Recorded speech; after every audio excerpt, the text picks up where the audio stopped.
안녕하십니까. 식탁 위의 성경의 박영준입니다.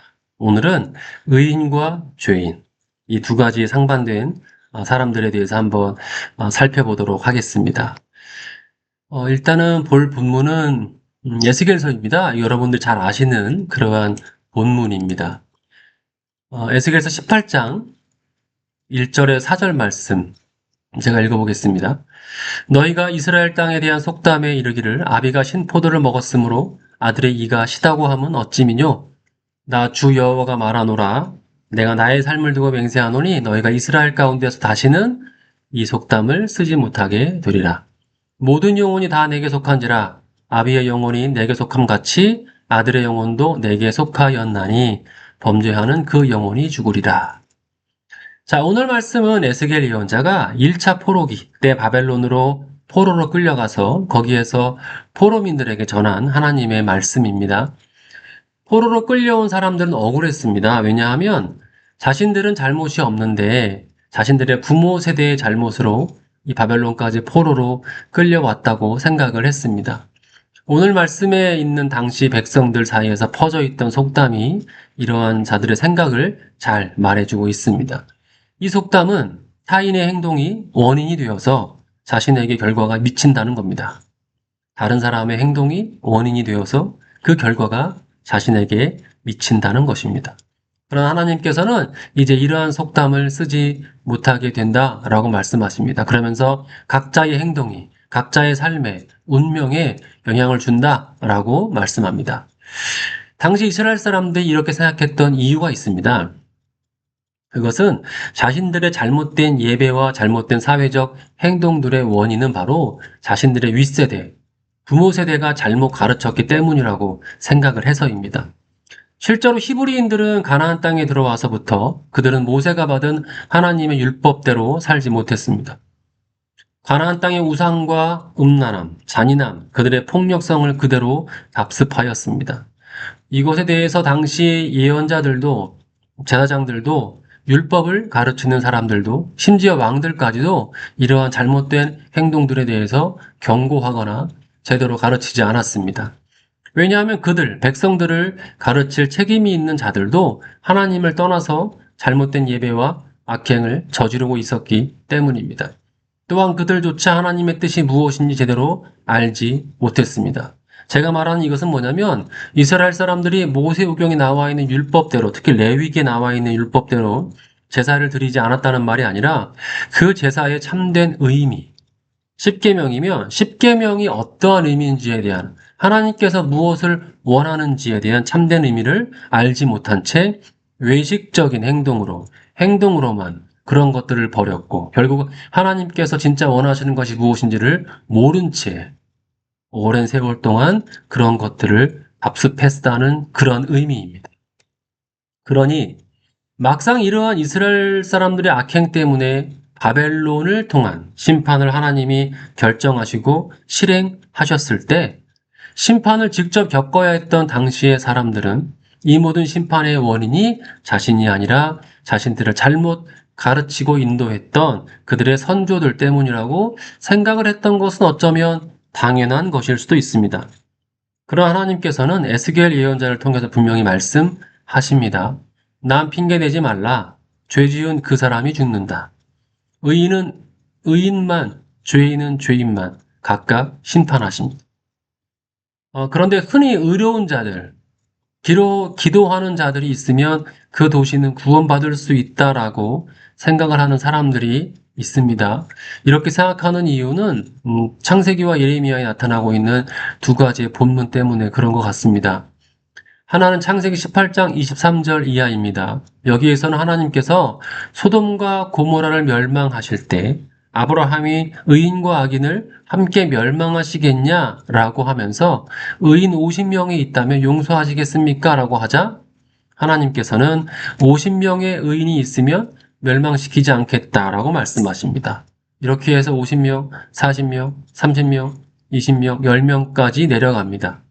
그런데 결국 소돔과 고모라는 유황불로 심판하시는 하나님에 의해서 멸망당하게 됩니다. 또 하나의 예는 예레미야 5장 1절 이하입니다.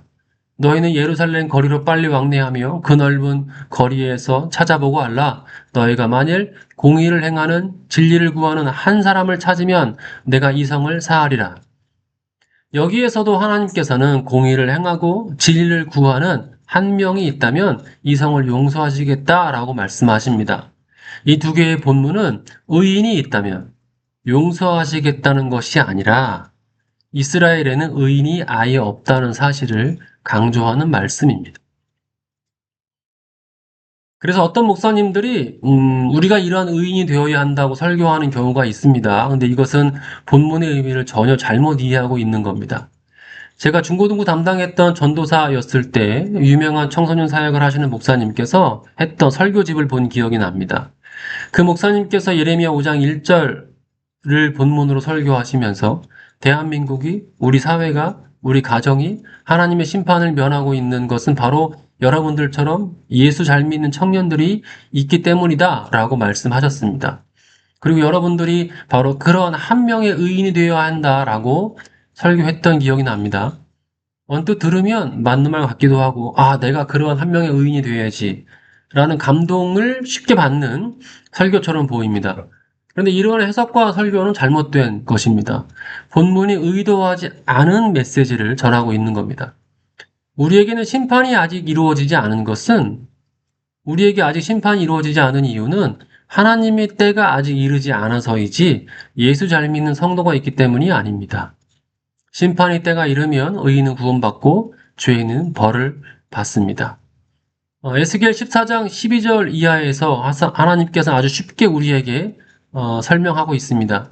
앞부분만 제가 읽어보겠습니다. 여호와의 말씀이 내게 임하여 가라사대 인자의 가령 어느 나라가 불법하여 내게 범죄함으로 내가 손을 그 위에 펴서 그 의뢰하는 양식을 끊어 기근을 내려 사람과 짐승을 그 나라에서 끊는다 하자. 비록 노아, 다니엘, 욥 이 세 사람이 거기 있을지라도 그들은 자기의 의로 자기의 생명만 건지리라. 나 주 여호와의 말씀이니라. 이 비슷한 류의 말씀이 계속해서 연속으로 이루어지고 있습니다. 앞서 봤던 창세기 18장과 예레미야 5장 이 두 개의 본문이 전하고자 하는 메시지는 제가 앞에 설명드렸듯이 소돔과 고모라 그리고 이스라엘 예루살렘 성에 의인이 없었기 때문에 내가 앞으로 행할 심판은 정당하다라고 하는 하나님의 심판의 정당함을 우리에게 말하고자 하는 것입니다. 의인이 있었다면 멸망당하지 않았겠지라고 하는 해석은 매우 어리석고 잘못된 해석입니다. 하나님께서는 우리에게 분명히 말씀하십니다. 의인은 살고 죄인은 죽는다. 빛과 소금의 역할을 하라는 예수님의 가르침은 다른 사람을 구원하는 것이 아니라 그리스도인으로서 자신의 역할을 다하라는 명령입니다. 이 말씀을 우리에게 적용해 보겠습니다. 우리는 그리스도의 십자가의 은혜를 믿는 그리스도인으로서 의롭다 칭함을 받았습니다. 따라서 우리는 의인입니다. 그래서 우리는 구원을 받았습니다. 오늘 제가 방금 읽었던 예레미야 18장 말씀을 조금 더 읽어보겠습니다. 예레미야 18장 26절에서 27절까지 말씀입니다. 만일 의인이 그 의를 떠나 죄악을 행하고 인하여 죽으면 그 행한 죄악으로 인하여 죽는 것이요. 만일 악인이 그 악한 행을 떠나서 법과 의를 행하면 그 영혼을 보전하리라. 의인이 의를 떠나 악인이 될 수 있고 악인이 그 악을 떠나 의를 행하면 구원받습니다. 지금은 예수 믿고 구원받았지만 우리는 언제든 십자가의 은혜를 벗어나서 다시 죄인이 될 수도 있습니다. 십자가로 인한 하나님의 은혜로 받은 구원은 영원한 것이지만 인간은 육체 가운데 있고 세상은 아직도 악합니다. 그래서 우리는 이전에 받은 어떤 그 은혜, 지금도 역사하시는 그 은혜를 잊고서 하나님과의 관계를 끊게 되는 결정을 할 때도 있습니다. 그리고 우리는 그런 사람들을 주변에서 흔히 볼 수 있습니다. 그러면 그 사람은 받은 구원을 잃어버리게 되는 것입니다. 악인도 마찬가지로 회개하고 그 악을 떠나 의를 행한다면 하나님은 언제든 그 사람을 구원하실 준비가 되어 있습니다. 사실 아직도 구원받았냐 안 받았냐의 문제로 갈등하는 분이 계시다면 그 문제가 자신에게 중요한 분이 계시면 그분은 믿음을 한참은 더 키워야 합니다. 우리는 예수 믿고 구원받은 믿는 자가 어떻게 살 것인가 이걸로 사실은 고민을 해야 합니다. 그렇다면 우리는 신앙생활을 어떻게 해야 될까요? 악인은 하나님 앞에 서지 못합니다. 예수님께서는 의인이 아니라 죄인을 부르러 왔다라는 말씀은 죄인을 돌이켜서 의인이 되어 구원하겠다고 하는 말씀이지 죄인을 죄인된 채로 구원하시겠다는 것도 아니고 죄를 덮겠다는 것도 아닙니다. 삭개오가 구원받았던 이유는 그가 돌이켜 회개했기 때문입니다. 그리고 그간의 잘못을 인정하고 잘못 거둔 세금이 있다면 배로 갚겠다고 하는 돌이킴이 있었기 때문입니다. 그런데 부자 청년이 구원받지 못한 것은 그가 돌이키지 않았기 때문입니다. 우리가 드려야 할 상한 심령은 이렇다 하나님께로 돌아가고 그분을 만나고 은혜로 구원을 구하는 그러한 자세입니다. 시편 57편에 잘 나와 있지 않습니까? 19절에 보시면 그때에 주께서 의로운 제사와 번제와 온전한 번제를 기뻐하리니 저희가 스스로 주의 단에 드리리이다. 그리고 17절에 보시면 하나님이 구하는 건 상한 심령이라 하죠. 상한 심령이라 하나님께서 하나님이여 상하고 통회하는 마음을 주께서 멸시치 아니하시리이다. 하나님께서 먼저 구하는 것은 뭐냐면 상한 심령. 그 다음에서야 하나님께서 이 상한 심령을 우리의 상한 심령을 받고 난 다음에야 우리가 드리는 제사가 유효하고 의로운 번제와 온전한 번제가 된다라는 겁니다.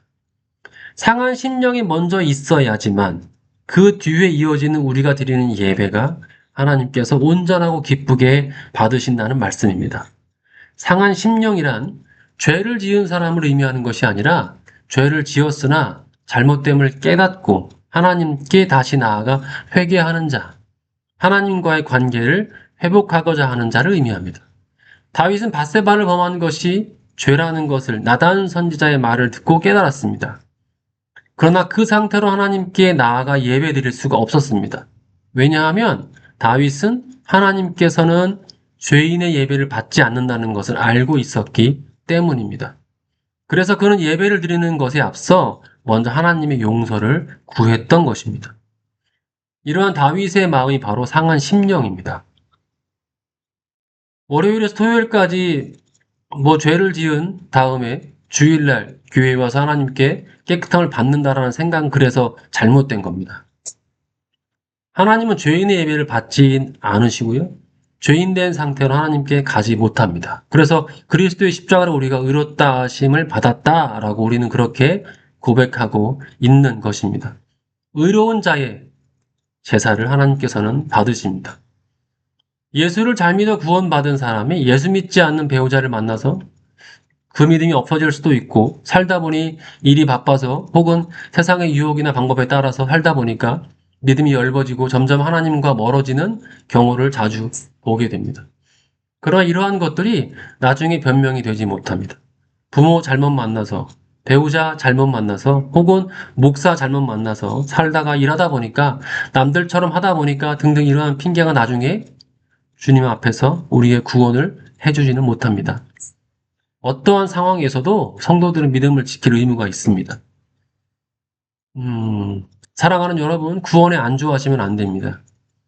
함께 예배드리는 것도 중요하지만 이 예배 시간에 각자가 하나님의 은혜를 구하며 하나님 만나기를 간절한 마음이 있어야 합니다. 여러분은 매일 하나님을 만나십니까? 조금의 시간이라도 그분께 드리고 있습니까? 개인적으로 하나님의 만남을 유지하고 있습니까? 그렇지 않다면 오늘 저녁 시간이라도 한 5분이라도 10분이라도 시간을 내어서 개인적인 만남의 시간을 갖기를 원합니다. 마태복음 7장 21절 이하를 보시면 나더러 주여 주여 하는 자마다 다 천국에 들어갈 것이 아니요 다만 하늘에 계신 내 아버지의 뜻대로 행하는 자라야 들어가리라.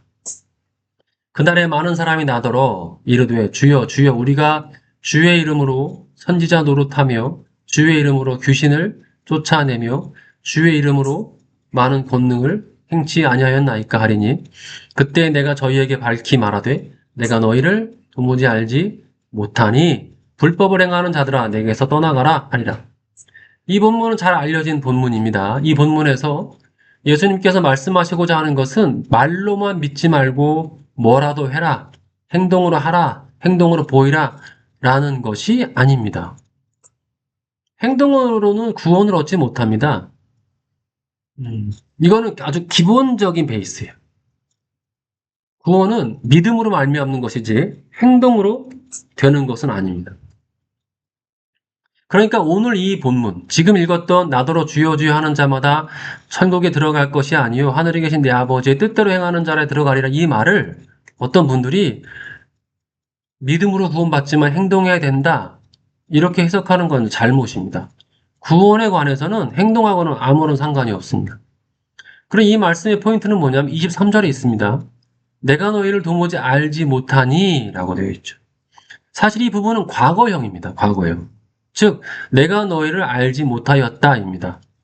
그들이 나중에 주님 오셨을 때 주여 주여 내가 이러한 일을 했습니다 라고 하지만, 예수님 뭐라고 하냐면, 근데 너희가 그런 일을 했을 때 나는 네가 그런 일을 한 줄 몰랐다는 거예요. 너희가 그런 일을 했어? 나는 몰랐는데. 나랑은 아무런 상관없는 일을 했던 거 아니야? 즉 너랑 나랑은 아무런 상관이 없는 거였어 라고 말하고 있다는 거죠. 내 아버지의 뜻과 내 자신의 뜻은 서로 반대되는 말입니다.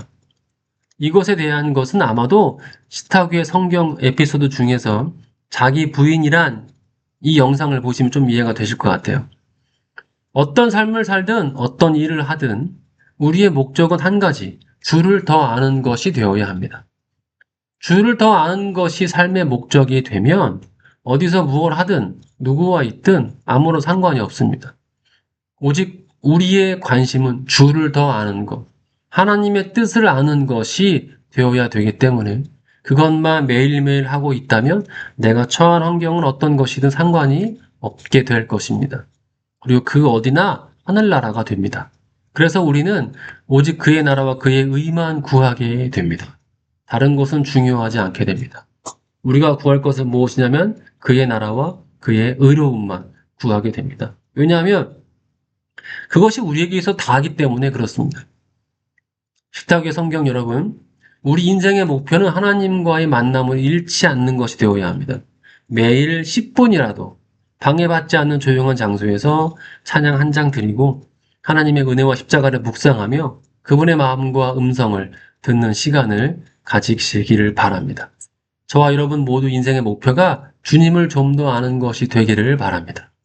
오늘 식탁의 성경은 여기까지입니다. 감사합니다.